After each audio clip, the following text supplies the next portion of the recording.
আমরা এই 17 বছর অনেক কষ্ট করছি, অনেক ত্যাগ স্বীকার করছি। আজকে আমরা মুক্তভাবে হাঁটতে পারতেছি, চলতে পারতেছি, এটাই আমাদের কাছে আনন্দ। ইনশাআল্লাহ আমরা আশা করি দেখতে পাবো। তাকে দেখতে না পেলেও আমাদের আপত্তি নাই, কারণ ওনাকে আমরা দেখার উদ্দেশ্যে আসছি, এটাই আমাদের সবচেয়ে বড় পাওয়া। আমরা জাতীয়তাবাদী পরিবারের সদস্য, আমরা আজকে এখানে সমবেত হয়েছি। আমাদের দেশনীতি আপসীন নেত্রী, উনি দীর্ঘদিন বাংলাদেশের থেকে বাইরে ছিলেন, প্রায় 4 মাস উনি চিকিৎসার জন্য বাইরে ছিলেন। আজকে উনি আসতেছে, আমরা তাকে এক নজর দেখার জন্য, তার ভালোবাসার টানে দেশের একজন আপসীন নেত্রী হিসেবে তাকে দেখার জন্য আমরা এখানে সমবেত হয়েছি। ইনশাআল্লাহ আমরা আশা করি দেখতে পাবো। তাকে দেখতে না পেলেও আমাদের আপত্তি নাই, কারণ উনি একজন অসুস্থ ছিলেন।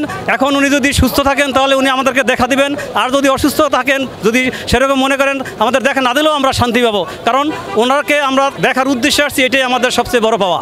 আমরা এই 17 বছর অনেক কষ্ট করছি, অনেক ত্যাগ স্বীকার করছি, জেল খাটছি, জুলুম হয়েছে আমাদের উপরে। আমরা দীর্ঘদিন বিভিন্ন জায়গায় না খেয়ে অনাহারে অর্ধাহারে বিভিন্ন আশ্রয়হীন জায়গায় আমরা ছিলাম। আজকে আমরা মুক্তভাবে হাঁটতে পারতেছি, চলতে পারতেছি, এটাই আমাদের কাছে আনন্দ। তাকে এত ভালোবাসার কারণ একটাই, তিনি একজন আপসীন নেত্রী। তিনি আমাদের হৃদয়ের স্পন্দন, শুধু আমাদের নয় সারা বাংলাদেশের জন্য উনি একজন মডেল। উনি সারা বাংলাদেশের নয় তথা সারা বিশ্বের জন্য উনি একজন মডেল, কারণ উনি কোনো অন্যায়ের কাছে মাথা নত করেন নাই। উনি একজন আপসীন নেত্রী, উনি দেশ ছেড়ে পালিয়ে যান নাই, উনি দেশকে ভালোবাসেন, দেশের মানুষকে ভালোবাসেন, যার জন্য উনি ফিরে আসছেন। উনি চিকিৎসা নিয়েও নাও আসতে পারতেন, কিন্তু উনি ফিরে আসতেছেন, এজন্য ওনার উপরে আমাদের এত ভালোবাসা।